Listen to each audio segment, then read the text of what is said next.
what's beautiful about it is that that's not the one and done. Like, because once you're in the butterfly phase, you get to a point where you start feeling like, you know, I'm feeling called to something more. I was in my flow state, I was creating work I connected to, but now I'm feeling like, I don't know what it is. There's that inkling of like, I got somewhere to be. I have something to create, somewhere to go, and I don't know what it is yet.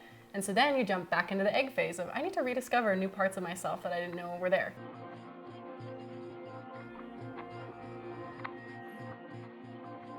This is Metamorphosis, a limited podcast series with Cara Mia and Jai Long. Hey Cara, how are you? Hey, I'm doing really good. How are you? Yeah, good. I am really excited to dive into finding out who you are and sharing a few stories today. I'm really excited as well. It's kind of surreal that you're here. Like the last time we did this, it was just over the phone, and now you've flown all the way from Australia and you're in Utah. Yeah, so to set the scene, we're in Utah right now. We're in Cara's lounge room. Yeah. And the place is looking pretty cool. Looks like a butterfly in here. It does. Everything's themed around metamorphosis, which is something that we've been working on for a long time. Before we get into metamorphosis, we're going to go over all of that. I actually just want to dive in and find out who you are. Cara. Who am I? What do you want to know? You? Well, tell me about your name. Okay, well, my Mia name... Cara? Cara Mia. My name is Cara. My family, they're Italian. They call me Cara Mia, so I decided to go with that. My actual maiden name is Bean, like Pirates of the Caribbean, Pirates of the Caribbean. My parents did that on purpose. Obviously, I'm not going to use that. So I just go by Cara Mia, but Cara for anybody that's my friend. That's pretty cool. Yeah. And that's also like your business name and the name that you create all your work under. Yeah, that's what I just decided to opt. It was like kind of random. I think the original Instagram account was owned by somebody in Kazakhstan, and she had her WhatsApp in the profile. I just reached out and was like, "Hey, can I have it?" And she said yes. So I'm glad that worked out, because otherwise I don't know what I would have done. Wow. Yeah. And what do you do? What do? I do a lot of random stuff, but mostly I shoot destination weddings. And actually, I think the main thing that I do is I teach and I host destination content retreats and workshops. Yep. I think that's more of the space that I've been moving into the last couple of years. And that's in the photography industry? Yeah, photography industry. So I think usually wedding photographers, but also fashion photographers, or people that are kind of feeling like they want to experiment and try things that are outside of the box. I think the approach that I've taken with it is that even if you shoot weddings, it's nothing but beneficial to try stuff that you don't normally, and then take what you learn into the weddings that you're shooting. Because then it's like a place where you're not getting paid, so you're not feeling as much pressure. You can create whatever you want. And I think that's the most exciting part, is playing without any restrictions. So why photography? Why photography? Out of all the creative things you could be doing in this world, why photography? Ooh, good question. I mean, I've always been a creative person. Growing up, I was always painting and drawing and cutting out things and making collages or writing stories. But I feel like none of my work was particularly good. It was just something that I felt like I needed to express. Having a camera was the first time I felt like I could really have a vision in my head and then bring that to life in a way that actually looked like how it looked in my head. So that's been exciting. Wow. Yeah. So you're a very visual person, and you just love the satisfaction of creating something right in front of your lens and then taking that snapshot. Yeah, definitely. What was that thing that you sent me the other day? We were talking. It was like, if you have an apple in your head. Like some people can visualize an apple really clearly. And some can't. And some can't even see it. If you say, hey, picture an apple, they'll see literally nothing, which is really... It's so weird, Can you see one if I say picture an apple? Yeah, I've got a very strong imagination. Yeah. Like I can see everything. Like I close my eyes and it's like a movie. Immediately see it. And has it always been like that for you, even as a kid? Like, how did that show up? Like your imagination, even from a kid? Like what did you do? Well, I didn't know some people couldn't imagine things, so that's just a weird thing. But for me, like, I had an imaginary friend, of course. Did you? What was his name? Or her name? I can't remember, actually. Like, I cannot remember, but they were with me for like 2 years. So, good imagination, Yeah. But yeah, I think my superpower is being able to use my imagination and actually, like, use it for my creativity or for all aspects of my life. Like, I imagine things before it happens. You know when someone says, like, I will believe it when a pig flies. My motto is like, you got to believe the pig can fly before it can happen. True. And so I could see the pig flying before it would happen, you know, because magic is all about what you can't see. That's true. And like believing it can materialize even if it's not there. What would be like an early example of that for you, where you were like, you know what, I can see this, nobody else is believing in me, but I'm going to make it happen. And then it did. Could be anything. Yeah, I don't know. Like, I think, it's pretty hard. I've always had this like weird confidence that I can like build something or create something like with my hands because I could imagine the outcome. So it's like one of my first businesses that I had, which was hilarious, was doing puppet shows for my parents. Really? I Yeah. didn't know that. Yeah, I would have been like, well, I was actually kind of too old for doing puppet shows. I would have been at least like 11 years old, I think. Yeah. And I would run these puppet shows, and I would spend all day going in, getting the puppets and everything, because I didn't really go to school as well. So I'd get all the puppets ready, and we'd get them from like op shops and things like that. And I would actually plan out like a whole scene that's going to go for like half an hour, and like characters and like the storyline.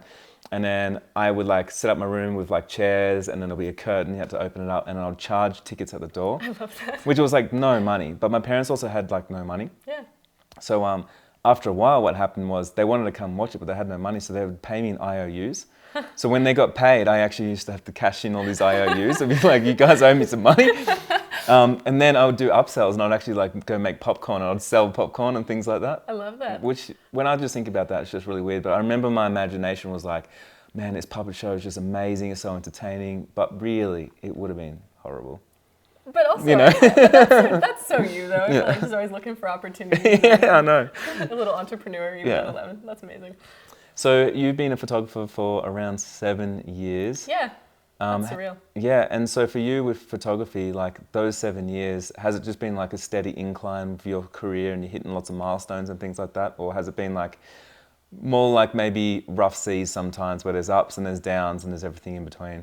Yeah, I think it started kind of with that slow build, that trajectory of moving up. And then I feel like I hit this point around 2020, 2021 where there was a lot going on in my personal life and I got very burned out. And I would say there was maybe a dip.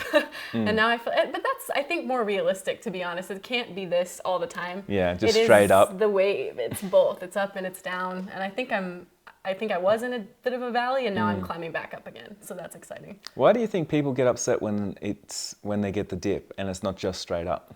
Well, I think this happens all the time. This is something we were talking about the other day. When you hit a milestone or you feel like you're successful or you do something you're proud of, you get that high, that feeling that's like, oh my gosh, this is why I do this. You're chasing the high. You're chasing it. And I think there can be a level of, we don't talk about what happens after the high, because there's always a come down after a high, but you feel disappointed in yourself. You feel like, for me anyway, sometimes I feel this pressure of, I want to be constantly out doing what I just did. And it almost takes away from the pleasure of what you just did, because immediately I'm like, I don't know if I can top that, or what's next. Instead of just appreciating it for what it is, that doesn't have to be the best thing you do. And what if it is? That's okay too. That means you can still create beautiful things. It doesn't take away, one beautiful thing doesn't take away from another beautiful thing. Yeah, do you think people get upset if they can't sustain the highs that they're at where they're hitting their peak? Which could be in anything. Could be like you just like won an award, or you just put on an event, or you created the best portfolio ever and you're getting lots of engagement. Yeah. You know, and then it just all disappears the next day. Yeah, I mean, let's be honest, that's what social media is usually all about. We're sharing hero shots over and over again all the time. And I think that can almost create this unrealistic, and we like unrealistic things, but in an unhealthy in a different way. Yeah, of feeling like, I just can't sustain this. And how is everybody else doing this all the time? And all of a sudden you're comparing yourself to others, you're comparing you to you. But the come down is necessary. We can't be in a state of flow all the time. You have to take breaks. You have to feel some failure. You have to make mistakes. And you have to be able to really sit with those feelings to relearn yourself. Take things from what you just failed at and realize like, okay, if I just pivoted here. And then I think what you end up creating later is even more beautiful, because it's can you imagine if everything was great all the time? That sounds great in theory, but I think it would be terrifying, right? There's no contrast to anything. No. So How it's boring. just a new like level where you're sitting there and you're waiting for something to happen. Yeah, I think without any limits, challenges, failures, we're just not learning and growing. I think my best work happens under pressure. I think you're the same way. I think we thrive under chaos, actually. Yeah. Which is probably why we're doing this course. But yeah. I think we talked about this, and we talked about it in the Metamorphosis course. It's like, it's tragic if there's no story, if there's no challenge, if there's something you didn't have to overcome. Yeah. Like, imagine watching that movie. Well, any Disney movie, any, Count of Monte Cristo, they're all missing some kind of parent, something happened. Like if that didn't happen, what would be the story? Like they're just chilling. And then what? For you over these last few years, have you sort of felt like a bit of a metamorphosis in your own life, like, in the micro and the macro? Yeah, in a huge way. definitely. I feel like in a literal physical sense, I've gone through some major changes, and I think on the inside as well, like this reclaiming, rediscovering.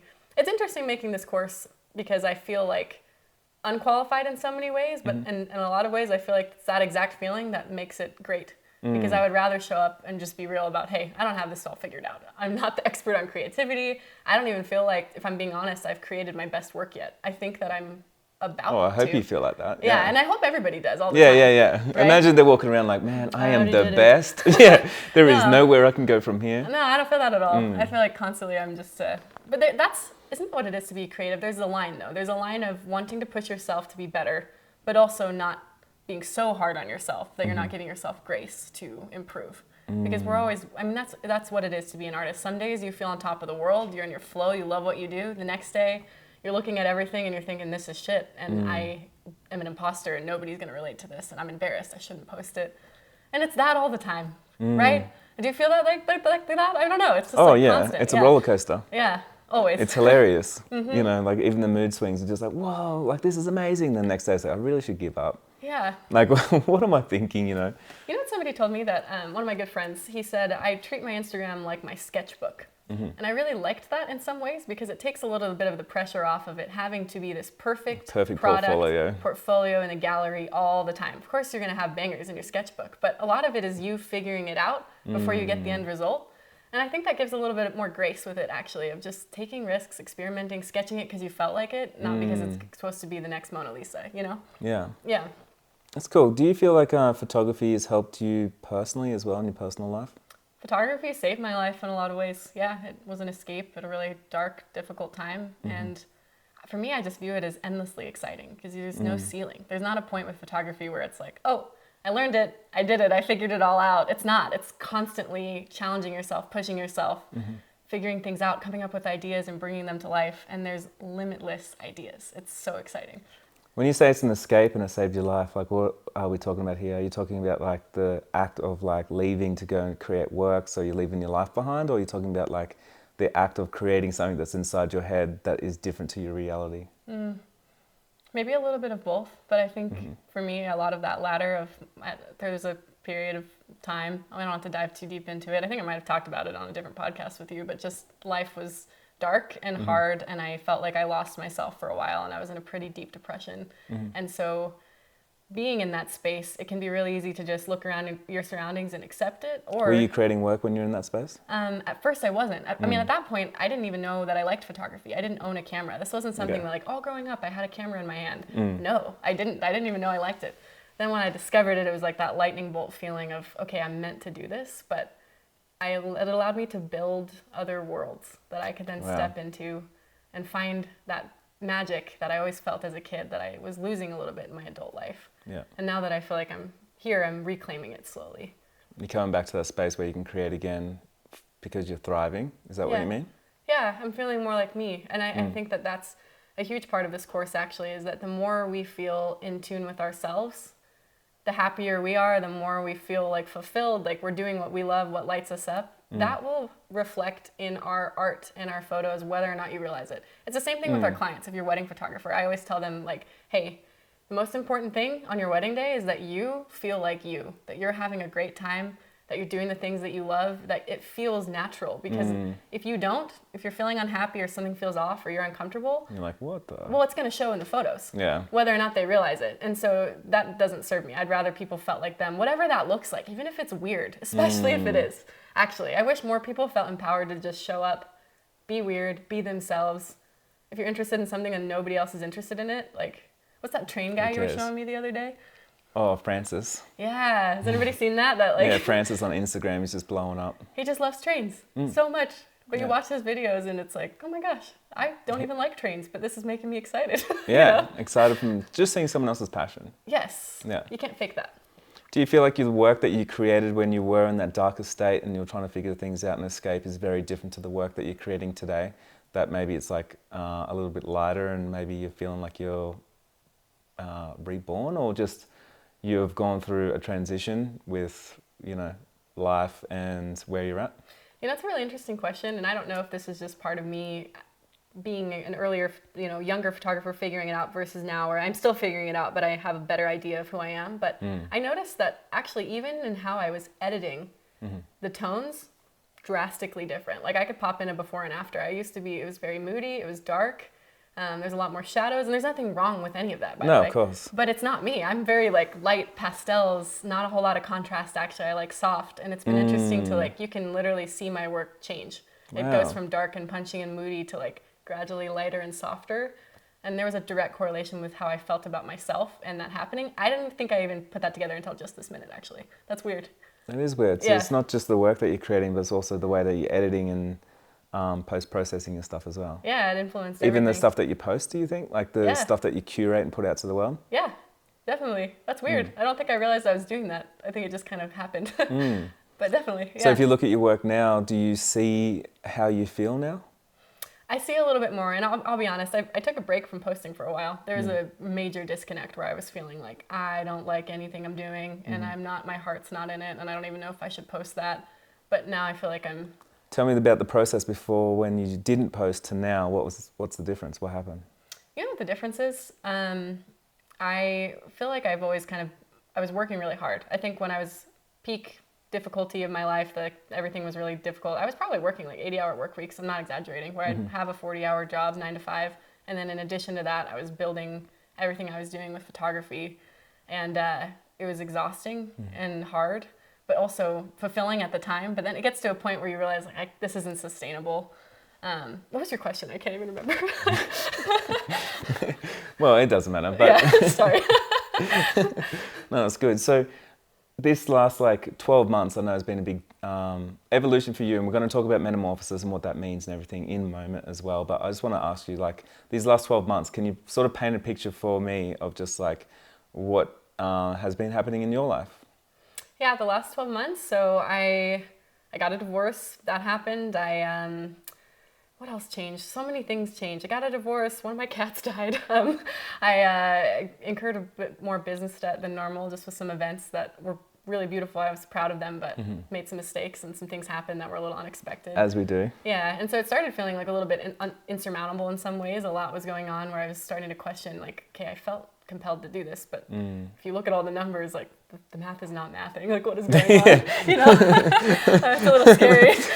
I love that. Yeah, but I went to therapy. That was huge. It was transcendental for me, actually. Was it scary going to therapy? At first, it's really vulnerable. And I'm gonna be honest, I think I interviewed with maybe 5 to 7 different therapists before I found the one that I really love. And just what's really cool, actually, she's an incredible psychologist, and she's actually a part of our Metamorphosis course. Which is so cool. She's going to actually help everybody that joins the course talk, really battle and give them tools for things when it comes to failure, imposter syndrome, trauma, heartbreak, things that changed not only how I was acting, but how I was thinking. She had me do a writing exercise at the beginning of therapy where I had to write about my circumstances and how I was feeling about them. Yeah. And then at the end of the 12 session of PTSD therapy, I had to do the same exercise again. And she said, don't read the first one, write the second one, same questions. Afterward, I want you to read the 2 and compare. It's insane. It's like reading somebody else's journal from the first one. My mindset changed in 12 months. I don't even think about it the same way. Powerful. That's a fast transition as well. Or it's I think that people all the time want instant gratification. It's why isn't this happening in 1 week? When they come to me and they want to learn mindset or something, it's why haven't I changed yet? But people don't realize how long it actually takes. Oh, it's, so even 12 months, that's really fast. It is, but it also felt like running a marathon, but emotionally, the fatigue that it takes to do that work. And I don't think, and it's not something that you can see, right? I could just I'm sitting when I'm in therapy. It's not like I'm running around, but you're doing so much work. And that's so symbolic of different phases of metamorphosis. I'm thinking of the 3rd stage of a butterfly life cycle. It's the chrysalis. It's when the caterpillar is eating all the stuff. It's in the cocoon. You could think, oh, it's lazy, but it's digesting itself. It's going through a ton of stuff. It's reinventing itself to prepare to become a butterfly. For that transformation. Especially with something like being an educator, where you're supposedly trying to teach people how to tap into their creativity and get over burnout and reinvent yourself, get out of your comfort zone. I'm teaching these things. Meanwhile, you're crying in the shower. Yeah, literally. Meanwhile, I'm am I even doing these things? I always try to be real with anybody that I teach, exactly where I'm at. But that's a weird place to simultaneously put yourself out into the world while also questioning yourself, you're questioning yourself every step of the way and wondering, like, should I even be doing this? Like, you just hope that something you say resonates, or, I don't know. Going through that period in the last 12 months, I know it was hard at the time that you went through everything, but does it feel like it was important for some reason? Like, has it been enough time for you to sort of see, like, oh, I understand that this kind of does work with my journey, and like, there is lessons to be learned, or like that I have come out with something new? Yeah, definitely. I'd say, the brighter the light, the darker the shadow. Think about any image you've ever taken. If you didn't have shadow and light, there wouldn't be anything. It would just be one dark color or one bright spot of light. And I think about that a lot. Like, life is this tapestry that has different colors woven in, and there are different values and shades, and some are brighter and some are darker. And ultimately, I wouldn't trade the darkness for anything. I'm not saying that it was great or that I loved it. I didn't. It was really hard. But it was you. It was me, and both are me. I think really allowing yourself to sit and not judge whatever emotion you're feeling, be it despair, depression, anger, heartbreak, sadness, betrayal, those darker emotions, and not even feeling guilt. Don't feel guilt. Like, oh, I shouldn't be feeling this way. Why? You can feel that way. That doesn't mean that it has to be what determines your mindset forever, right? You don't have to become a negative person all of a sudden, or a masochist that is like seeking out darkness. That's not what I'm saying. But I think if you can just sit in the mud of your own feelings, and just let yourself be there and be like, all right, like, this is happening right now. And instead of pretending that it's not, but just really living it and experiencing it, then you can actually move through it.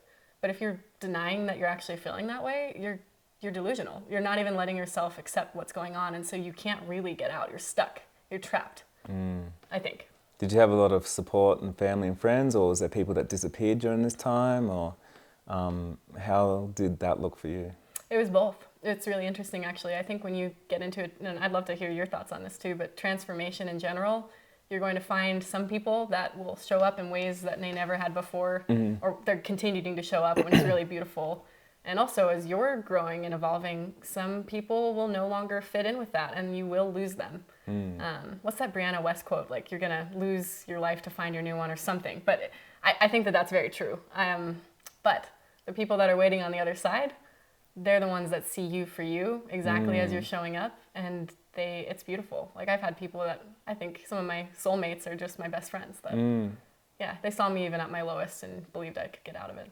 Do you find, like, as you've come through and you're getting stronger and stuff, you're making new connections and new friends as well? Like, so it's like sometimes, if you think about, like, what is it, the caterpillar kind of sheds its skin, does it? Like 5 to 6 times. Like 5-6 times. Yeah. And it's like, you have to do that to make space for something new. And do you feel like, you're in that, when you were in that space and then you had people that didn't support you, or they just didn't show up, or whatever it was, and it's made space for you now to sort of like reconfigure the people around you? Definitely. I think that that's what it means to be a creative. You're constantly shedding parts of yourself and finding new ones. But it's scary because your mindset, you actually have to let things go. And they feel safe. They feel known, right? You're letting go of what's familiar and what's comfortable, and instead you're choosing something that you don't know if it's even going to pan out. And then that's what the caterpillar does over and over. 5 to 6 times. It's, well, that's not working. Here we go. But, when you view a caterpillar, you know what's in store for it, right? It's like that butterfly. The caterpillar's just cruising along, and you're like, keep going, man. You're going to fly. Like, you're ugly, but you're going to get there. Yeah, and the caterpillar doesn't believe it, I'm sure. I'm sure. Well, they just want to eat, I'm busy, man. Like, yeah, that's really interesting. So metamorphosis, like, what is metamorphosis? So scientifically, metamorphosis is the life cycle of a butterfly or moth. And there's 4 phases of it. There's the egg phase, there's the caterpillar, there's the chrysalis, and the butterfly. And what's interesting is that they're all interconnected. Like, it feels like this constant rebirth, because if a caterpillar has done its job, it's actually nourished itself, it's healthy, then it can really have enough nourishment to put it into the chrysalis phase, get to the butterfly phase, and then that butterfly can then lay eggs, and the whole cycle repeats itself. But if a caterpillar is not nourished, then maybe it will get to the butterfly phase, but that butterfly will be incapable of even producing eggs, and the whole cycle stops there. Wow. Yeah. So in terms of creativity, how does this look? Yeah, so us as people, Yeah, I mean, I feel like it's such a beautiful metaphor for creativity, for life, and that's kind of how we were approaching this entire course, actually, is dividing it into these 4 different segments that follow the life cycle of a butterfly. So when you think of an egg in terms of humans or creativity, it's discovery, it's openness, it's curiosity, it's the beginning. And at the beginning, nobody's really concerned so much with the ending. At that point, you're just, think about when you were a kid. What were you doing when you were creating? Were you thinking like, is this going to be a masterpiece that everybody's going to buy, or it's going to be a New York Times bestseller? Not at all. No, you're just creating shit because you want to. Making stuff, yeah. Yeah, and just because it's fun. So that's that. Yeah. And then so it's like playful. Playful. And like starry-eyed, kind of like everything's possible for you. Everything, limitless possibilities, and you're not judging anything. You're being messy. You're taking risks. You're discovering who you are. Do you remember times for you when that's happened? Ooh, just discovery? Yeah. Yeah, I'd say so. I mean, no expectations. You're just like, I'm just creating something. I can't believe this. It's so fun. Yeah, I mean, to be honest, that's how I viewed my early journey with photography. It wasn't even my goal to be a wedding photographer. I was just like, wow, this is fun. I just want to create projects. But growing up, I was always in the woods. I moved every 3 months to 3 years because my dad was in the military. Okay. And we didn't have TV. We were kind of poor. And so we had to invent our own creativity. You know what I mean? You have to come up with your own entertainment. So we'd be in the woods. We'd be writing plays. We'd be writing stories and executing them for no audience, things like that. But that is the stage. It feels very similar to the flow state when I'm feeling like I'm creating something I'm excited about. Yeah. You're just going back to your inner child. And I think that's what creativity is. It's play. And you're not judging. You're just seeing what happens. And it's fun. Yeah. It's interesting. Do you think, throughout my life, like I'm getting pretty old now, actually. I've been living for a long time, right? So what I've noticed is as you get a little bit older, people start either acting really old and become adults, or they don't. And they have two different, I don't know if you've got friends like this, but I've got a friend that could be my age, but they seem like they're 20 years older, and another friend could seem like they're 10 years younger. And it all comes down to how they view the world. So one will be like, oh no, stop, like knock it out, knock it off, like be realistic, pay the bills, don't take risks, like you got to do it like this. And then my other friend would just be like, man, I'm just living the dream, and they're just like always playing. And even though they're the same age, you wouldn't even think that they're the same age, like it's vastly different. But I would say that their work they create would be very different as well. Because one person would be hung up on like, how do I get the followers? And like, what's the feed gonna look like? Where the other person's like, man, I'm just creating some shit. It's a sketchbook. Just having fun. I'm just having some fun, yeah. No, there's a huge difference with that. My mom is a very creative, playful person. And she's like, how old is she now? 55, 54. And she always says that she feels just the same as she did when she was around 25. Not that she doesn't have new life experience, but she's just young at heart. I hope to be more in that camp than well, it's no time to be an adult, Man, I'm still waiting to become an adult. Like, that's the weird thing. Yeah. Like all the time. Even like if I'm standing around, some guys, maybe they're a little bit older than me, and they're like talking about mowing the lawn or something. And I'm like, when did this start? Like, this is the worst conversation ever. And I'll just leave the conversation, like. Yeah. At what point are we like messaging each other on Facebook? Like, how is your health? Yeah, I know. How is your health? Have you had a fall? You look good. Have you had a good week? Yeah. All right, tell me about the next phase. Next phase is the caterpillar phase. And actually, I want to hear what you think about this phase. Because when I think about people that know how to like just buckle down and hustle, it's you. Like you're pretty tenacious in that way. So. Yeah, so the next phase is caterpillar. Caterpillar are hustlers. How much do they eat? Like 10,000 times their body weight or something? 27,000 times their body weight. 27,000 times their body's weight. So when I look at that, I'm like, that's a lot of work to get through. It's a lot of food. It's a lot that you got to do. So there's a few things about this stage that I think is like, one is you can be very vulnerable because I remember I wrote you a message and I think it makes no sense. This is how my brain thinks. I was like literally going for a walk to go get a coffee, and there was a caterpillar walking across the pathway, and I was like, oh man, that thing's going to get squished. And I was like, but if I don't squish it, the bird's going to get it, or like if I put it over there, a spider's going to get it. Like everything's out to get it. Yeah. And it's very vulnerable, so it doesn't really like defend itself too well. It's kind of just juicy and delicious and just hustling. But I was thinking about it, it's like when we're hustling, sometimes like it feels like that. It's like sometimes it feels like you're vulnerable because you're just in there and you're doing the work. And sometimes it feels like people are out to get you, especially if you get like any kind of success as well, or if you do wrong by people. So like we kind of like, we don't like to do wrong by anyone. We love to people please and everything. But hustling, I love the hustle thing because I love achievement and fulfillment and creation and producing and all these words, are like ing words, it's like out there doing something. And I've always loved those. I don't know why, but it's a really important phase. I know there's like some negative things that people will say. It's like, hustle culture. We shouldn't be teaching people just to be hustling all the time. And that is 100% true. But some people can see it the wrong way and go, I shouldn't ever hustle. And that's not it. And that's not it. It's balance. There's times when you got to show up, and I've done mentoring sessions before when someone's like, I'm just taking a chill, I want to do this and this, and they're telling me their goals, but their actions are just not even close where their goals are. Yeah. And I'm like, I hate to like cut the BS here, but you've got to get to work. Yeah. It's like there is a disconnect. a phase in your life that you need to hustle if that's your goal. And you made up the goal. I'm not telling you to make up that goal. You made it up. I'm just saying how to achieve it, That's so true. I also think, just going on that line of thought, is a lot of people, especially throughout my life, they're like, Jai, you need to work smart. Stop working so hard. And I have really tried to work smart my whole life. Like I obsess over reading books. Like I read a book per week. Once a week, yeah. Yeah, for like the last at least 10 years. And, mindset stuff, self-development, like everything. And I do that because I'm like, where's the smart work? I'm trying to work that out. But no book has actually made me smarter at the work that I do, but the hard work that I do enables me to learn the smart work. That's true. Because it's like slowly I start developing patterns and like things that didn't work before that I won't do, things that worked really well that I'll double down on. And then I slowly get to a point where I'm like, wow, this is actually really smart work now. Yeah. But I couldn't do that in year one. Like year one was like, I had to be the caterpillar. I couldn't skip the hustle. No.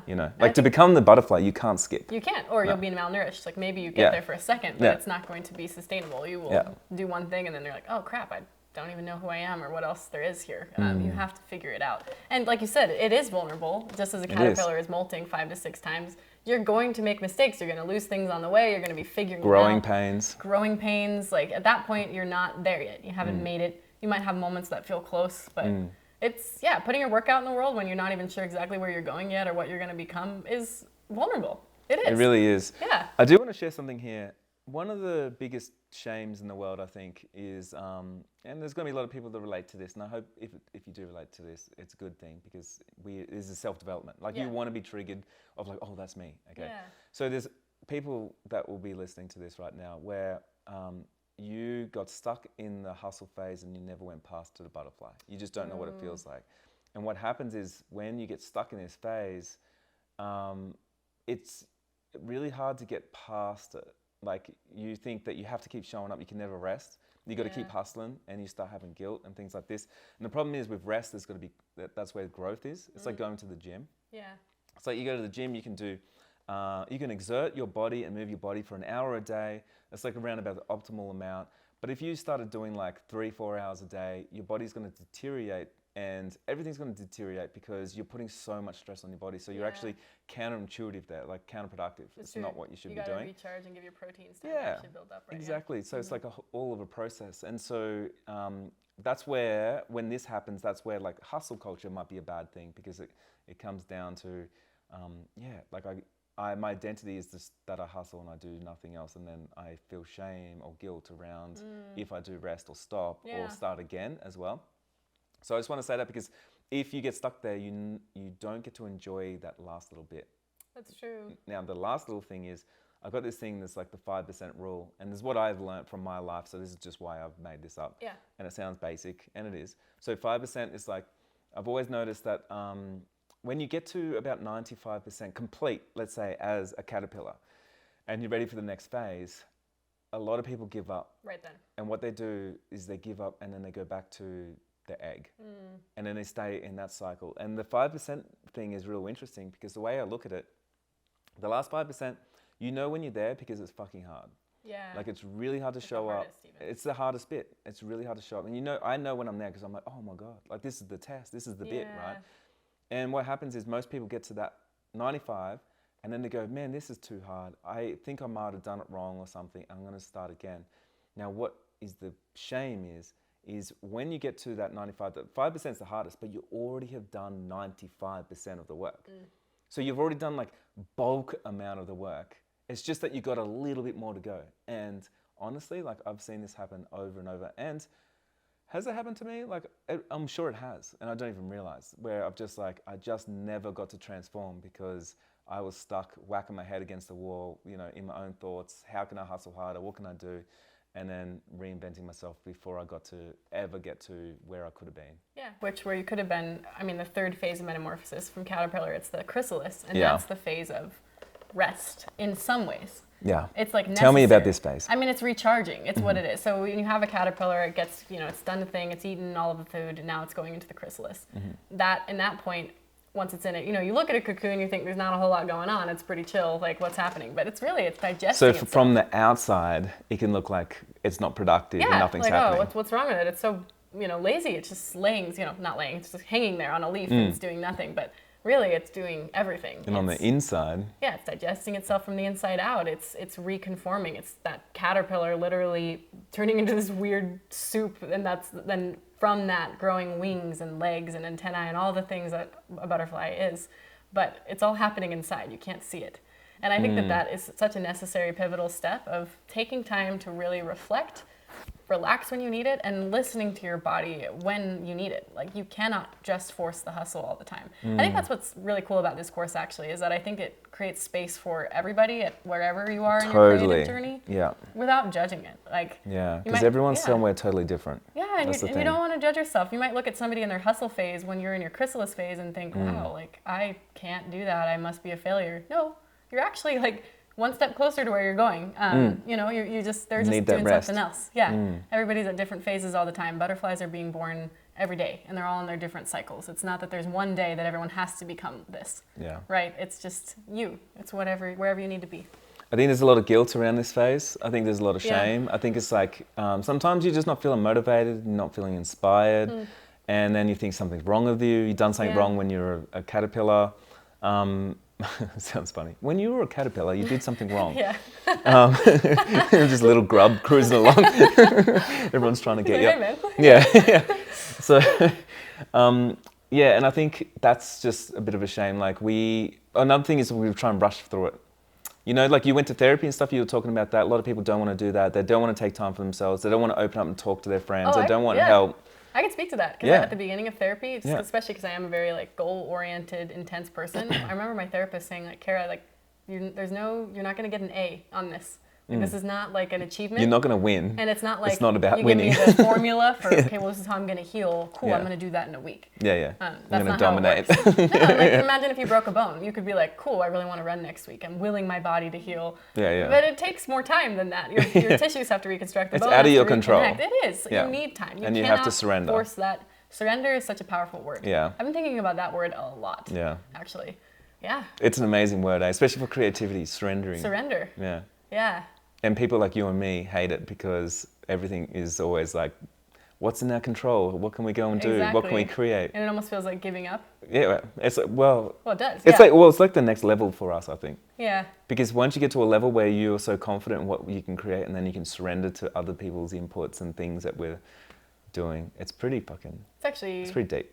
Like the most moving thing. Because then you're in a state where when you're trying to control things, it's like you have this barrier up. Where you're like, no, this is how it is, friction. And I'm pushing everything away because it doesn't, no, this is what it is, and you're like trying to hold it close to yourself. But when you let that barrier break, and then you just kind of sit there, and you let everything pour in, that means that there's going to be things that come in that you wouldn't have picked. In fact, most of the time. They're coming and you're like, I don't want that one, like anything but that one. But maybe that's exactly what you needed to get to the next level, if there is one, or just to learn something new. It's kind of like if you're in a stream and you're like swimming upstream, and you're swimming really hard and you're trying to control everything. And then if you just surrender and go with the stream, you've got a couple of options. One is you could really get hurt and hate the ride, or you could really love the ride. You can go down the rapids and be like, man, where are we going? I don't know. This is going to be amazing. And like being in that flow state where things just move for you. And that mindset is your choice, ultimately, in a lot of ways. Now, I'm not saying if you're feeling depressed or anxious or you have things going on that's like, oh, I'm choosing to feel this way. No. But ultimately, if what's that really cheesy Pinterest quote? Like when something happens in your life, you can choose to view the perspective that you've been buried, but maybe you've been planted. I think about that all the time. I've never heard of that one. Yeah, I love that because it's all about mindset. Yeah. It's kind of like my sayings, like when life kicks you in the balls, kick it back. Kick it back. That's Jai's motto. With this phase, some people can get stuck here because they feel like a failure. They feel like they've hustled for a long time, and then they're not seeing the results. And then they're just like they're in the rest phase, but they don't really realize they're in that rest phase. and then again they're like, you might have like disconnect with what you want to do. Like when you go into that goo, like you're talking about, you might actually get disconnect from your goals and a few things, because it's hard to see sometimes when you're going through a phase of redeveloping yourself and resting and taking that time. It's true. You feel defeated almost. And in the course, this is really a section where we talk about like taking time to curate and look at your work, take your time and really work on like imposter syndrome and on your confidence and all these other things as well that's going to come up, because as creatives, I've got to say, like there is a lot of like mental health things that happen with all of us, because honestly, it's like, it's probably the reason why we're creatives. Like, you know, we're creating from somewhere, you know, so it's like the common denominator. You meet someone and it's like, oh yeah, so you're creating something beautiful from something that might have happened to you, or you just never know, you know, you never know someone's story. So there's a lot of that, and a lot of that can come up in this, but I've got to say, the same as hustle, you can't fake it. You can't fake the rest. You can't fake it. You can't push it. No. You can't end it before it's ready. It doesn't work like that. You told me a story actually about that. What was the story? It was a chrysalis that someone tried to help the butterfly out. Oh yeah, Sarah, the psychologist, actually told me this, that when she was, when her daughters were young, they were breeding monarch butterflies, and that her daughter was, I think, 6 or 7, and it was the first time that they were watching the butterfly emerge from the cocoon. And Sarah kind of had a feeling that this would happen, but she was, you know, I'll let her make her decisions. And she was like, oh, I want to help the butterfly. It's really struggling to get out of the cocoon. Like, look, is it going to get trapped? Is it going to make it? Let me just like move the cocoon apart a little bit, make it easier for the butterfly to get out. And what happened was, when she did that, the little girl, she denied the butterfly the chance to force blood into its wings, which is the necessary thing for it to be able to fully spread out and take flight. And because she did that, that butterfly could never fly. Yeah, which is really sad. It is really sad, but it's like a really good metaphor of like trying to push ourselves through that rest, which I think a lot of people do. I'm not saying like you need to sit there and just like dwell on anything, but at the same time, I am saying that because I think too many people deny their own feelings. But when you work on self-development and emotional intelligence and all these things, one of the first levels of emotional intelligence is understanding your own emotions. Okay, so it's like if you're sitting there and you're feeling upset, it's like having the ability to go, okay, wait, what is the thing that's making me upset? So what's the outside influence? What's the thing that's outside of my control, that's like right now penetrating me, that's like upsetting me in some way? But then it's like, what's the internal thing? Why did that trigger me? Why am I reacting that way? And does this make this a better situation? You know, so then you start thinking about yourself. So if whatever you're feeling right now, like and sometimes it's hard, you know, sometimes we might be feeling depressed, or you might be grieving. Like there's so many things. I remember when my best friend died, like it was like a year of like grieving when I was like 27. And I'm still grieving him as well. It's like you have to sit in it and you have to feel it to be able to have power over it instead of it having power of you. Because what will happen is if you push it off, you can think that you have control of it, but it will come back into your life in some way or other, even maybe worse than if you had just let yourself feel it the first time and heal.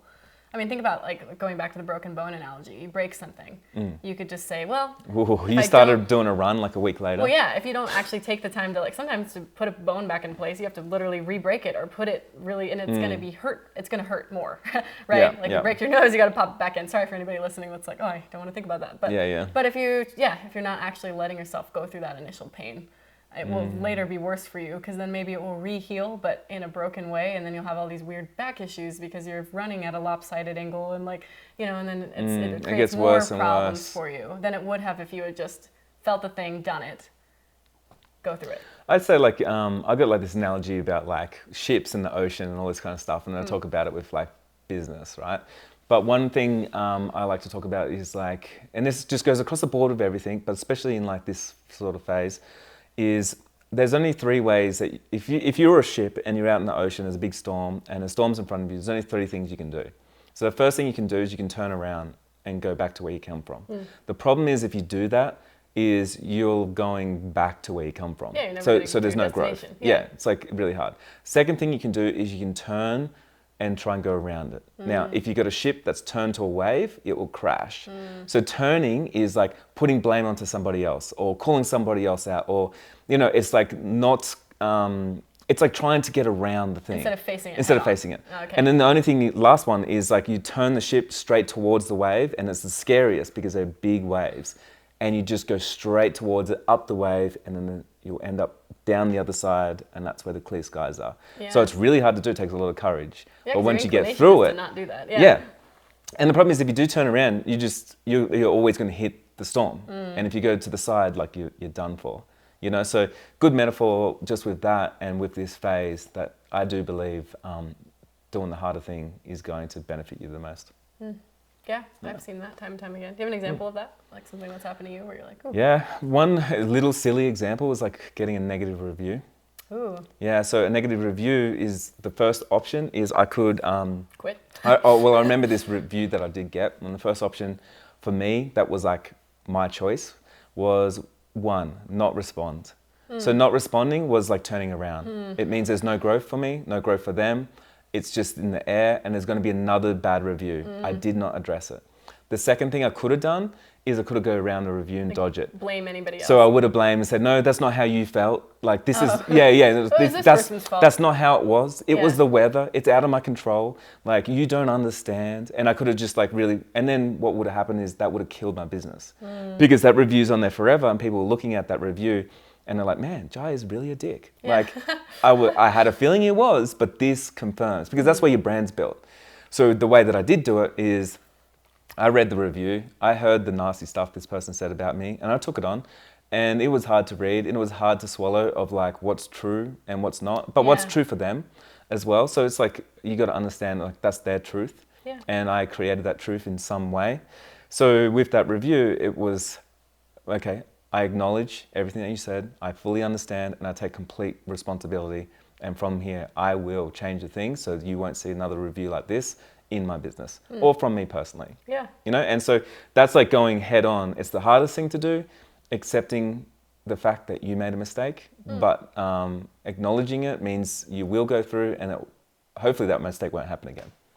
Yeah, I like that. And I think you have to have grace for yourself too, like with whatever step it is, like even outside of wedding photography, if I'm thinking about like maybe where I was at in my life and that dark feeling of like, wow, I have no ideas right now and I'm not feeling as creative and imaginative as I usually do. If I had just tried to pretend that wasn't the case, or I don't even know if you can pretend that it's not the case when it is. No, I think you can pretend. But maybe even just like trying to give yourself some grace for like, okay, like that happened. But if you look at everything that led up to my life in that point, it makes sense. Like you have to sometimes, or didn't we talk about this before? Sometimes you take breaks because you want to, and other times life makes you.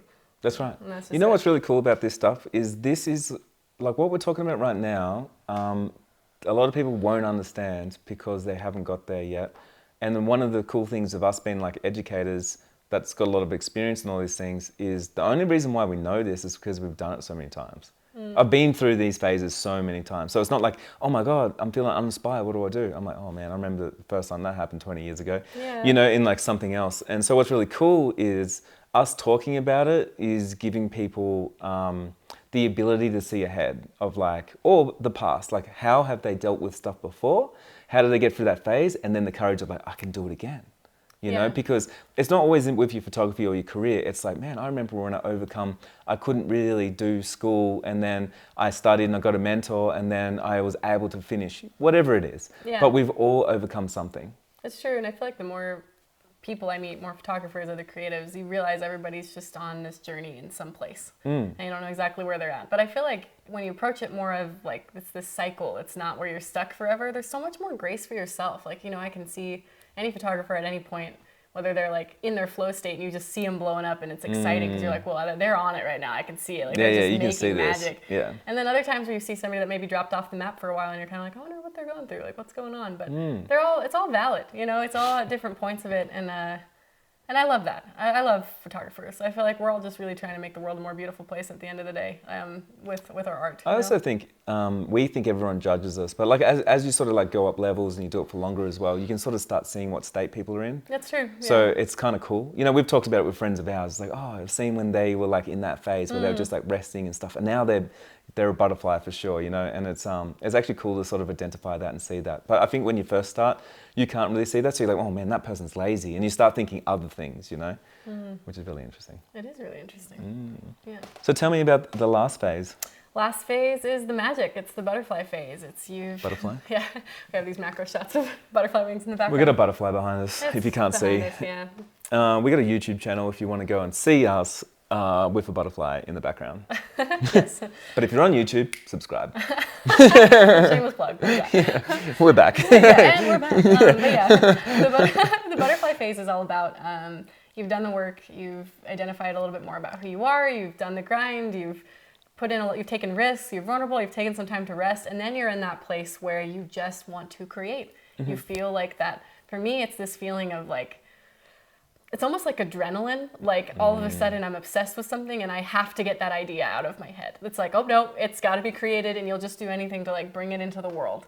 And you're just in that flow state. It's like all of a sudden all of it was worth it, that all these things that you've gone through, and then you're just creating things that feel like you, and it's beautiful. Wow.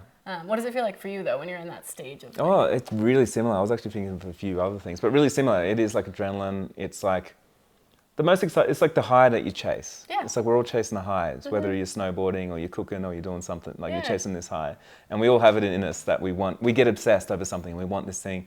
For me, it's really weird. It's like the evolution of everything. So it feels like I was the starry-eyed newbie. I went out there and hustled. I rested. I've done the work. I learnt the tools. Like I got the tools that I got, collected the things along the way. I ate the food that I needed to eat. And it's like this point where I just feel almost invincible. It doesn't last long for me. Max 12 months. You know, most butterflies only live to be 2 to 3 weeks old. Actually. Yeah, like max 12 months. And I think this is an important thing to talk about because everyone thinks like once you make it, you've made it. Yeah, that's not true. I've made it lots of times. Sure. Doesn't mean I've made it right and now. You failed lots of times too. And I failed lots of times. Yeah, you know, so it's like you need that contrast. But when I get into that phase, it usually, like in the past, it's lasted like 12 months and it feels amazing. Like I think what happens is when I get into this phase, I'm in the chrysalis phase. And I do so much work on myself, and literally there's a snap that happens for me. And I don't know if you've ever felt this before, but I literally say to myself, I'm like, fuck this. I don't care what anyone thinks. I don't care about like literally anything else, how hard I have to work, what I have to do. I'm Jai and I'm doing my thing. And I just have this moment. And when I have that moment, like... You're breaking through the chrysalis. It breaks everything. Yeah. Like the wings come out and I literally just go... I turn from no's to yeses. I start saying yes to things and to the things that I want, and I start valuing myself a lot more, and I start spending more time with other butterflies. Ooh, that's another thing we were talking about, how light attracts light, and so it's not the butterfly that's shaming the egg or shaming the caterpillar. It's just it's unnatural to see a butterfly hanging out with a caterpillar, whereas you'll see caterpillars grouped together, hustling on the same leaf, and you'll see butterflies migrating together, flying around. Totally. And I just think you just tend to attract the energy that you put out. The phase that you're in. Yeah, and you'll find other people that are in a similar phase, and it kind of happens subconsciously. But it's exciting, and in some ways I feel like it's how I ended up meeting you. I feel like it's just, if you have enough of an intense work ethic and you're just trying to put yourself out there, sometimes you don't know what you'll attract, but everybody has this like magnetism of whatever it is you're doing, you're going to attract more of that. Which can be good or bad thing. Yeah. I mean, if you're in the rest phase, you're probably listening to podcasts about rest and mental health and stuff. If you're in the hustle phase, you're probably listening to Gary Vee and Grant Cardone. If you're in the start off phase, you're probably watching some YouTube stuff with other people, and you're connecting with those mentors at those phases because it's exactly where you are. And then sometimes people say like, I've outgrown my mentor. Sometimes it's because you've started again, you were a butterfly and you've gone back to being an egg, or it's because maybe you were the hustle caterpillar and then you've gone to the next phase. No, it's true. And I think one thing I really love about this course too is it's not like we're positioning ourselves of, we're the experts on all things creativity. This is how you have to do it and this is the steps. And if you don't follow the steps, that's not it. The whole point is that there's literally no right path. And that's what's beautiful about creativity is that you should just go and do what feels right intrinsically to you. And it will look differently from everybody around you, and that's beautiful. Like, how boring would it be if every butterfly had the exact same tones and the same wing shape and the same... But they're not that way. No. They're magical, they're iridescent. There's thousands of species, and they all have these different scales and colors, and they do things in the light, and the back of their wings looks different than the front. I mean, it's magical, and that's creatives. You know what's really cool is this metaphor, and for our program, it really does... I feel like it makes it really inclusive for everybody because I love logical and analytical things. And I'm like, there's like 4 stages, which means people can identify where they're at, which means people can give them grace, or they can help them hustle, or they can give them the right advice at the right time. And I really love that, because like that. someone might come to me and they're like, Jai, like nothing's working out and blah, blah, blah. And they might be I might give them some hustle stuff, but maybe they're not even there. They're in the rest phase. Yeah, they're in the rest phase. And it's like, oh, I misread that, you know? Yeah, because it can feel so, and I think that that's a thing with education in general, or maybe even mistakes that I've made, of you really have to identify where someone's at. Yeah, and, definitely. And we have to identify where we're at and just be real with it, because otherwise it won't be relatable. You can attend a workshop or a conference and walk away feeling like, cool, but I'm so sad and burned out that I literally don't have the energy to even think about doing any of that, because that might be more like hustle advice, you know, or maybe later it would come into play. Yeah. I'd love to give a little example. There's a mentee that I've been working with. Shout out to, her name's Hannah. She will know who she is if she's listening, and my community will. But she, I just want to show you like what it looks like when somebody hits their butterfly phase. So she's actually, she was in like my coaching for a business and stuff. And for a long time, this is what she said to me. So this was just like a bit of conversation. She's like, Jai, for the longest time, like things weren't clicking and it felt really hard. And then I was like hustling. And then I kind of took a step back, and then I like, you know, reassessed everything and looked at everything. And then everything just clicked in a moment. And then I was like, you know what? I just want to go and create this work that I want to create. And I've seen physically like her in like my Facebook community and stuff completely change. And within the next 2 months, she went from like, I think 30,000 followers to like 40,000 followers on Instagram. Like people were attracted to her. Like the way she showed up, her reels and stuff was just completely different. It just seemed like she no longer cared about anything. And then that's what people were attracted to. And she's in such a flow that when she does a post, everyone's commenting on it. Like, I love that. Everyone's attracted to what she's doing. And it's just amazing to see it, because when you see it, you're like, oh, that's what it looks like. Yeah. You know, because for instance, like even the follower thing is a really easy thing to say, because it's like, you know, it's a metric that it's like, oh yeah, I want some followers, right? Yeah, I guess. But when you're in the hustle phase, it's fucking hard to get that, because you're like hustling, and it's like you're trying to do tactics and strategies to try and get more followers. But when you're the butterfly, like, man, people are just following you because they're like, whoa. You know, Francis, or we're talking about the trains. Yeah. Like he's not in the hustle phase where he's doing that, he's the butterfly, and you're just attracted to his energy. Well, yeah, you're going to notice butterflies. Like, you're going to notice them. No matter where you are. Yeah, yeah. Look at that. Like, yeah, you'll see him. You'll by. see him on stage. You'll see, you know people. when people are in that, Yeah. you know, you can hear it in their voice. You see it in their confidence. You see it in the way they stand, they hold themselves. And you're like, whoa, I don't know what it is, but I see that thing. And I just really wanted to point that out. So when you're thinking for yourself, like, what does this look like? It sounds, you know, it's hard to identify, but it's actually really easy. And you know those people, and you've probably been it before, and you will be it again. And I think it's really cool. Yeah, and that gives hope too. Of like, hey, even if you're not there right now, like, just keep going. Like, it's going to come. Like, there's magic waiting for you, for sure. Yeah. So that's the Metamorphosis. That's pretty cool. So yeah, basic premise of it. And yeah, I feel really passionate about it. I think it's something it's the course that I wish that I could take. That's what we're producing, you know, like it's the one that I wish that I could have taken last year, and it's the one that I want right now, because there's so much that I'm feeling a little like, oh, that's undiscovered, or I haven't really done that yet, or okay, I know how to do this now, but I haven't really put it into practice. That's really cool. But that's exciting. More than anything, it's that feeling of like you're about to take flight. Like that's kind of that adrenaline feeling I have right now. Like things are about to take off. They're not yet. Yeah. But I'm moving in that direction. But it feels like that. Yeah, it does. Yeah. I think it feels really exciting. Like I feel like the same. I definitely feel the same. I kind of feel mixed between a lot of stages right now. I get that, yeah. Like I feel a mix between like the egg phase, because for me, like I love reinventing myself. And I guess it's because of the micro and the macro. We go through this daily, really. I think you can, yeah. One day you could be all four, probably. Exactly. So for me, like in my career, I'm not starting again, but I feel like I am starting again. And so it's, you reinvent yourself, you cut away things that weren't working, things like that.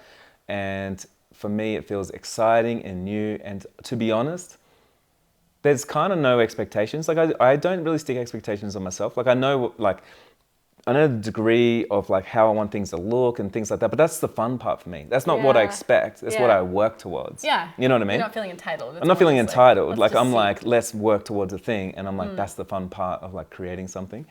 But at the same time, like I also feel like, obviously we're hustling.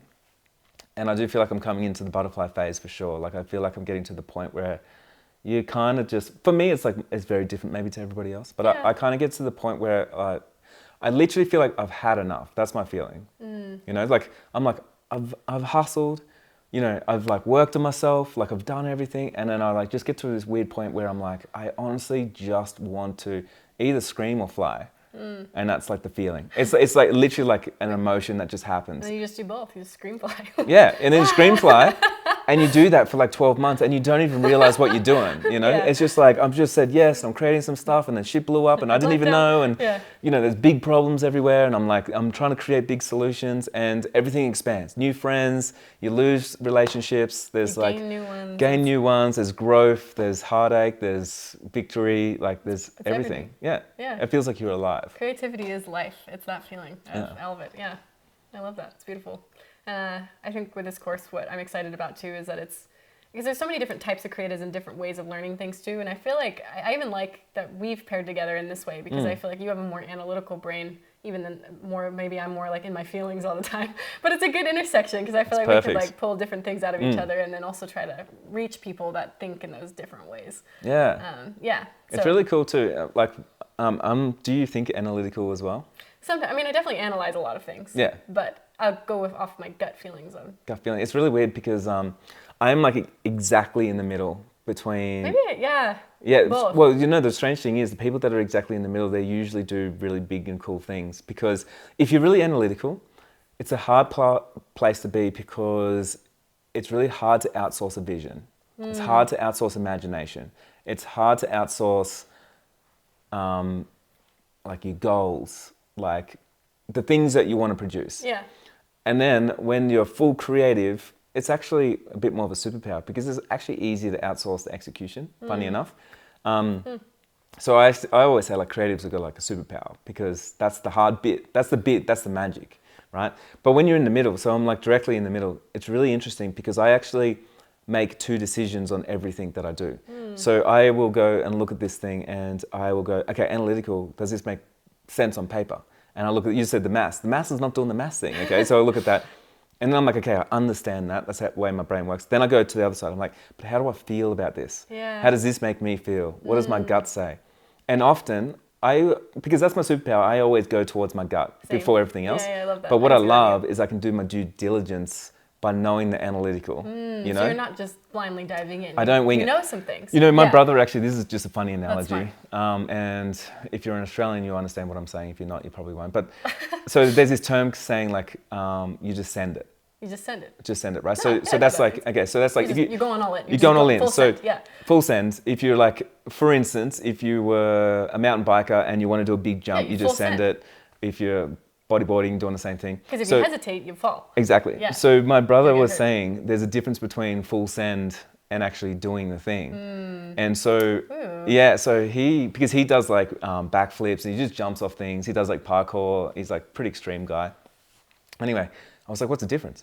And he's like, well, full send is you got no idea what's going on. You just go for it. Yeah. You got no idea. And he's like, and it often turns out bad. It's like as if I don't know how to ride fucking mountain bikes, but if I jumped on a mountain bike and just went for the biggest jump, I would be sending it. I feel like I've done that in my business in a bad way. Where I'm like, full send. Like, I'm just full send, I'll right? figure this out later, and then my bank is like, but you could have just not done it that way. Yeah. So I go full send, and I was like, yeah, right. Like I would probably struggle on that jump, you know, flying on my bike, and I'd probably hurt myself. But what he was saying is the difference is you need to imagine what it's going to be like to jump before it happens. And if you can see it, it's no longer a full send. You know where you're going. You know where you're going. And he's like, you will always land if you can see it. So I think about this and I'm like, I love that. Yeah, so if you can imagine the thing that's going to happen in front of you, like all the little details, it's no longer a full send, it's no longer risky. It's, oh, okay, I fully understand what I need to build out. Like I can see the vision. And that to me, I don't know what just clicked in my head, but I was like, wow. Because I'm like, I love risk. Yeah, you do. I'm definitely not risk adverse at all. Like I love risk. And, but I don't see myself as being risky at all. Like nothing I do I think is risky. I'm like, no. Because it's you're very methodical and you it's very plan it out. calculated. Like I know what I'm doing, right? But that's the thing. I'm like, I'm not full sending. I envision it. Sometimes it's not going to work out the way that I envision. That's true. Sometimes I'm definitely going to fail. But just having that vision of where I'm going is a really cool thing. See, and that's for me, what's exciting about this course as well is that I think what we're doing is giving people, like we have an actual workbook. It's almost like a textbook that is walking through every single step to give you things to think about. So that rather than just blindly full send, which I'm going to be honest, I'm looking, you're like, oh, wait. I think I've done that a lot. And it's worked out most of the time, but then sometimes, I'm going to be honest, like if you were to look at my finances, you'd be like, what are you doing? Like you're smarter than this. But I also feel like you have that vision as well. Yeah. You know, so you've like imagined it. I don't think you just went like, yeah, I'm just going to throw some money at something and then you just rocked up. I had a vision. Yeah, you had a vision. But I have been smarter about it? Absolutely. Like I think that that's all of us with everything. I'm like this weird crippled butterfly that's like fluttering. Wait a second. I'm flying sideways in a circle. Like people are like, is she good? I don't know, you know? Yeah. So having like hopefully guiding everybody. She's broken. She's not okay. But if you go through the process, then things that are more guided tasks. And that's the other thing I want to say about the course too. And this is the same with therapy or anything else. There's a lot that we can talk at you all day, right? We can have a 15-hour long podcast where we tell people this is the everyone secret knows to that success, I love talking. Right? Yes. And I think like that with the course, there's definitely modules. We've got classes within each one. We can talk at you and tell you why we feel this way. But most of the work happens after that. And that's how therapy is as well. My therapist can give me advice. I get to choose if I want to take it. She'll also give me homework. I get to choose whether I do it. And that homework is hard a lot of the time. It's exhausting and it's fatiguing and it's happening between sessions. Whether or not I did it depended on how well the next session went. And sometimes she would be like, oh, you didn't do the homework, did you? And I'm like, I'm going to be honest, I didn't. I had a really busy week. And she's like, that's cool. I'm giving you the same homework again. And I'm going to keep giving it to you until you decide you're ready to do it. And then when I did it, then we're ready for the next phase. But there were some sessions where I probably could have gotten through it faster than I did. But I didn't, you know. And maybe I could have cheated. Get someone else to do my homework. I'm like, can you just heal for me? Yeah. How do you feel? Oh man, this is traumatic. Like, well, Jack says he's feeling really great. Yeah. But I think that's part of the workbook as well, right? It's every phase. There's going to be different things. There's definitely going to be the motivation, inspiration. We want you to walk away with some of that. But a lot of it is you, actually. And I think you got to be really honest about those expectations of, I cannot do it for you. I can't breathe for you. I can't pretend to be you. I can't heal for you. I can't do the projects. Like whatever it is that you're feeling called to do, you are ultimately going to have to do it. And so if you're buying the course thinking, oh, this is going to make me instantly creative and I'm going to have no more problems anymore and I have it all figured out and I'll be a butterfly, then I'm just going to tell you right now, you're going to be really disappointed. We're definitely trying to give you all the tools to get you there. But ultimately what you do with those tools is up to you. I can give you a whole tool shed. But are you going to build anything? I can't make you do that. I think the interesting thing is you could read a whole lot of books about how to take the perfect photo, but until you go out there and start taking some photos, we won't actually know. You got to learn it for yourself. No, and one thing we didn't really talk about with the hustle phase in particular, because this is a lot of work, and that's probably where most people are going to be spending most of their time. That's where you build character. Yeah. It's where you build confidence. It's where you build resilience. It's where you build friendships. Like you build a lot of things in that one section. I think it's really important. But that confidence to me is you have proved to yourself that you can do the thing or something similar, and now you're confident that you can do the thing. Yeah. You know, so I'm not talking about like, it doesn't have to be confidence in yourself. Where I think people get that mixed up. It's like, well, confidence in yourself or confidence in your ability? Yeah. You know, and so I think like you can be insecure, of course, or you can feel a whole platter of different things, but confidence of like when you show up and you're like, I know that I'm resourceful. I've dealt with this problem before. I have got a solution for this. Like I can create something. I am willing and I'm able and you know I'm understanding. I have empathy. And you start thinking about all the different traits that you have, and that's like a different type of confidence. It's huge, and that literally, if you were to sum up what therapy was for me, it's that it gave me the tools of okay, next time something like this happens, because it will. You're gonna run into you have the same confidence fears, that you rather can than it being just like work on that. It's not like a prevention, right? Therapy's not like, and now all of a sudden every relationship's going to be perfect. You'll have no more failures or no more problems and everything's great. No, it's next time I'm in front of that big wave, rather than feeling like, crap, what do I do? Now all of a sudden you know what to do and you can do it quicker and more efficiently every time. You don't duck, you just embrace it. You get better at failing. That's what it is. It's not about will you fail, you get better at failing. how to fail better. I don't know. Oh, totally. There's like a famous saying that says like fail forward. Yeah, fail forward. Yeah. It's like you're failing's a skill in a way. Yeah. Like you gotta get better. You're running, you're gonna trip, you trip forward, you get back up and you keep running, you know. Yes. It's like really important. Yeah, one of my good friends, he's really talented at skiing and he's never broken a bone, and I'm like, well, why is that? And he's like, oh, I'm just really good at falling. I know how to fall. Yeah. It's not that I'm never fall. He does fall, but he knows how to fall in a way where when he falls, he's not breaking things. He's gotten better at falling. I think about that a lot. I think I'm really good at failing. I think I'm okay at failing. I'm trying to get better at it. I wonder if I'm better at failing than I am at succeeding. That's an interesting thing. I mean, that could be actually, like, if you're not so afraid of it, then it gets you places faster because you're learning a lot. Because you know what? If it hurts, people remember pain more than they do positive things, right? And so if you remember something that hurts, you're gonna be keen to not repeat that as fast, right? You touch something and it burns, like, I don't have to do that a billion times to know, like, well, this burns. I learned pretty quick with it, you know? Here's a really good thing. I actually watched his interview with Elon Musk. He's the CEO and owner of SpaceX. And he was talking about how the difference between NASA and then a company like SpaceX was when NASA create an aircraft to go to outer space, they will do all their research, engineering, everything to craft the perfect aircraft, and then they'll launch that thing, and it will take 20 years, 30 years before it even gets off the ground. So his approach was, well, you don't have to do it slow like that. Instead of doing that, what if we make a rocket to the best of our ability, launch it, let it blow up, and then break apart the pieces and see what was wrong, and then do it again. And they've done it over and over. So from an outside perspective, someone might be going like, whoa, like his first, 5 launches, they're all failures. They've all blown up. A waste of money.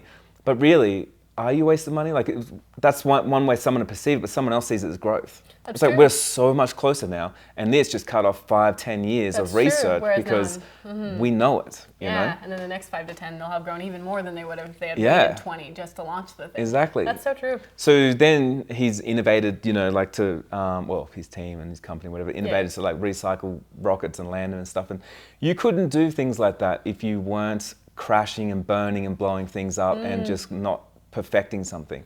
Because when we create anything, a lot of the times, like the best things that we have comes from the ruins of like the last thing that we made. So true, actually. That's like the building blocks for the next thing.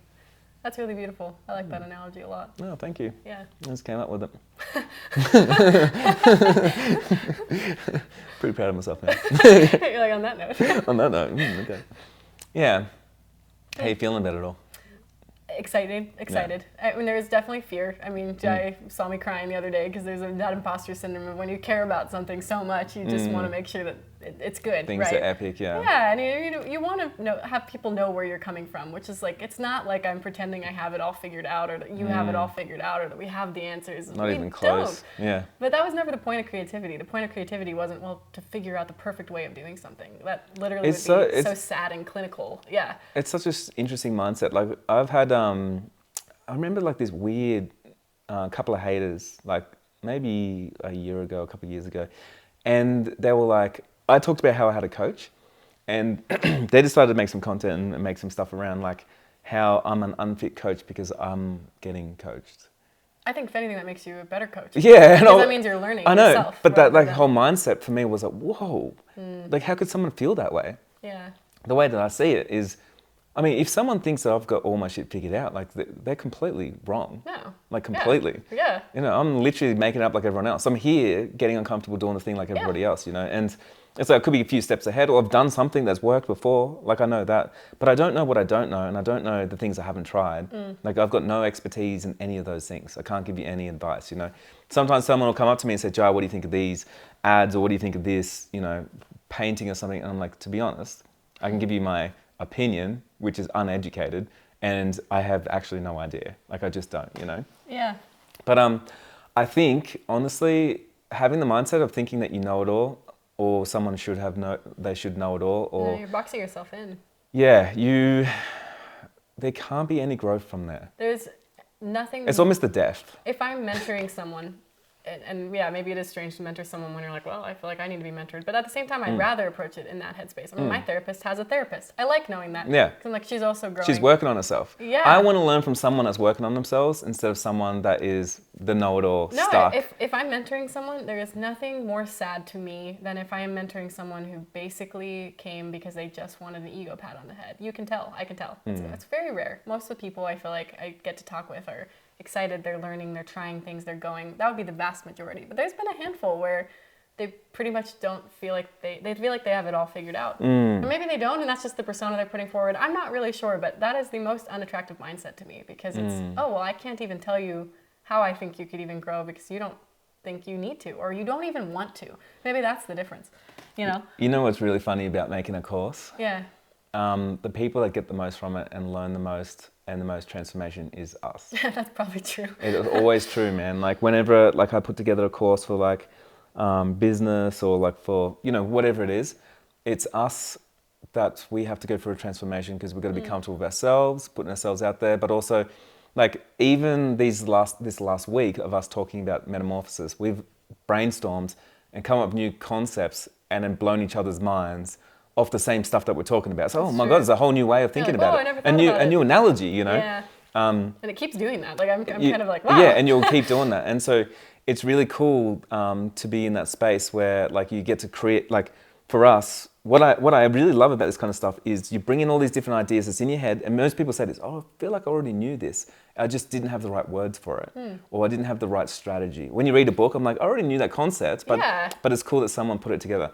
So what we're doing right now, it's like these are obviously all concepts that people know. You've heard them, yeah. Yeah, but you bring it all together like this, and it's like, now it all makes sense of where it needs to be. It's like, you got all the pieces of the puzzle, but now you're making a picture. Exactly, right? And I feel like just being disjointed. Yeah, and then we learn so much because we're putting together the picture, and it's painstakingly taking a long time. It is. You know, and it's a lot of work. I'm like, where's that piece? And I can't find it. I know, and sometimes you just like, you're scratching your head and you're like, man, did we bite off too much we can chew? Like 5,000 pieces is just too big. Is this even going to be anything? That, Are we ever going to get through it? Yeah. But at the end of it, the transformation for us is exciting. And the reason why I want to share that is because we also get to transform with the people that get to look at the picture.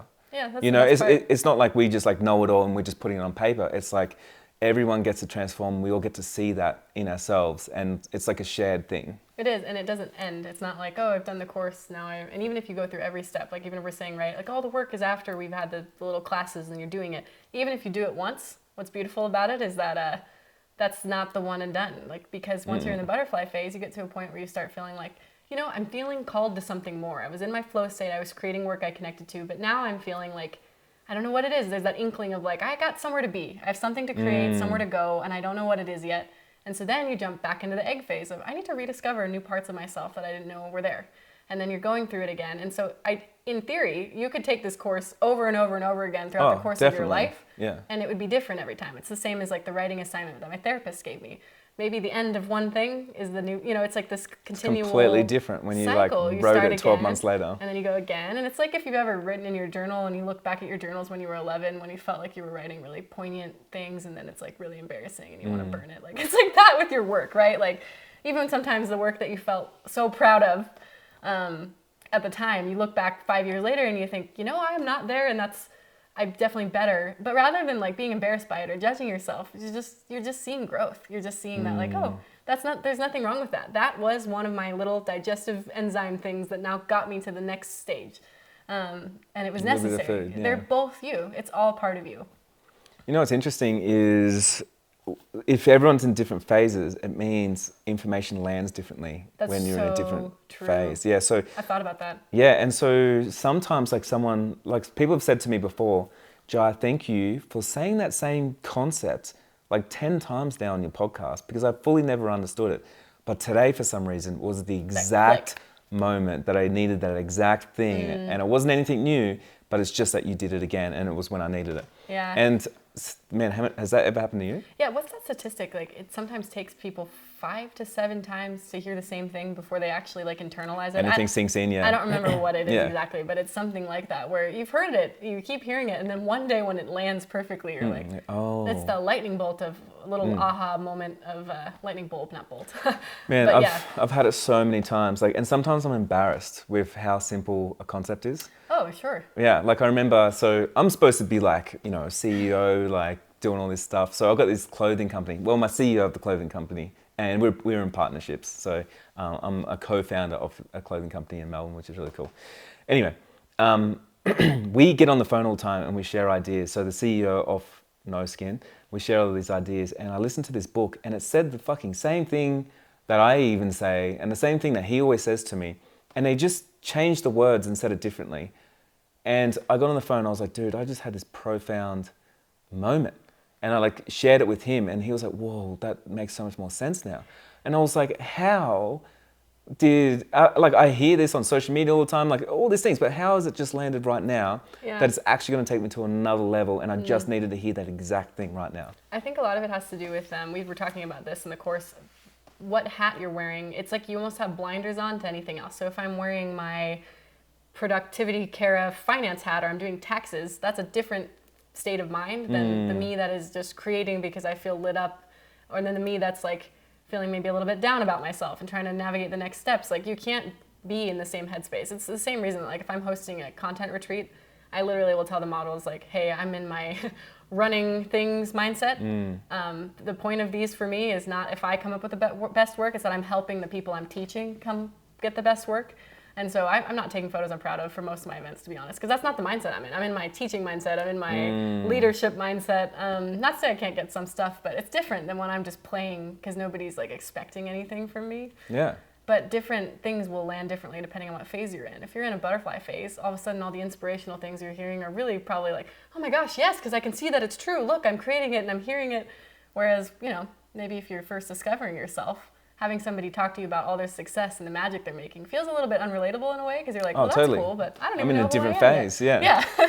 So like, well, it's different. Well, it seems unachievable. Like I remember when I first started out and I looked up to mentors, and when they were butterflies and you could tell. Yeah. And I was like, would I ever get there? Yeah. It's like impossible. And you will. And that's the beauty you of will. it. But like we were saying before, like the caterpillar just doesn't know that it can one day fly. No, it doesn't. You know, so it's like you're in that phase. An egg just doesn't know it's going to one day become a. Maybe they do. I don't know. I actually don't know what butterflies think about. Like. That'd be interesting. Yeah, that is interesting. Yeah, but the cool thing though, and I will say this, is like with the whole metamorphosis process, there are those cells that are in there from the egg until the very end of the whole process that contain everything it's going to be, and they're untouchable. So even when it's in that digestive soup in the chrysalis, they're untouchable.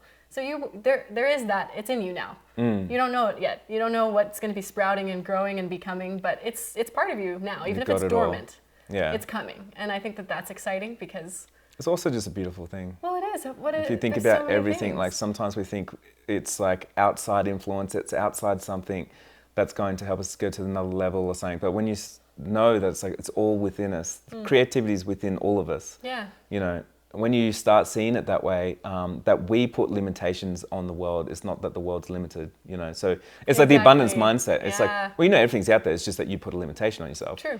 And when you realize that, it makes you think a little bit different. So, oh, okay, well, all I need to do then is just get rid of those limits. Exactly. Yeah. That's a good spot to end today, I think. Yeah, I'm feeling really excited about it. So, dive in. Thanks for listening. Subscribe. Yeah, tune into the next one. See you soon.